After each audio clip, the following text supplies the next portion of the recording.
Buxheti i vitit 2026 ka parashikuar rritje të pagave për të gjithë punonjësit e policisë së shtetit. Ministria e Brendshme Albana Koçiu në një postim në rrjetet sociale njofton se pagat bazë dhe shtesat për kushte pune dhe ushqim do të rriten nga inspektorët e thjeshtë deri tek drejtuesit e lartë. Për inspektorët e thjeshtë me pagë 80.500 lekë do të ketë një rritje prej 4.025 lekësh. Grada nën komisar me pagë 95.500 lekë do të ketë rritje prej 5.500 lekësh, grada komisar nga 105.000 lekë do të ketë rritje me 5.600 lekë. Kryekomisarët e policisë së shtetit nga 115.500 lekë do të kenë rritje me 5.325 lekë. Rritje do të kenë edhe grada drejtuese me 10.095 lekë dhe grada drejtuesi parë me pagë 145.500 lekë do të ketë rritje me 11.325 lekë. Sipas ministres së Brendshme, ky vendim është pjesë e angazhimit të qeverisë për të përmirësuar kushtet e punës dhe motivimin e punonjësve të rendit.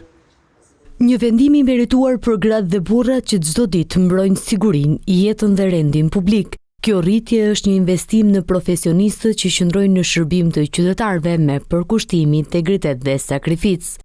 Ministria ka njoftuar edhe pagat mesatare sipas gradave për punonjësit me vjetërsi mesatare prej 15 vitesh. Me shtesat për ushqim dhe kushtet e punës, paga mesatare për inspektor i thjeshtë shkon në 100.000 lekë, për nën komisar 116.000 lekë, për komisar arrin në 125.600 lekë. Ndërsa për gradat më të larta, kryekomisar arrin në 135.075 lekë, drejtues në 156.450 lekë dhe drejtuesi parë në 171.575 lekë.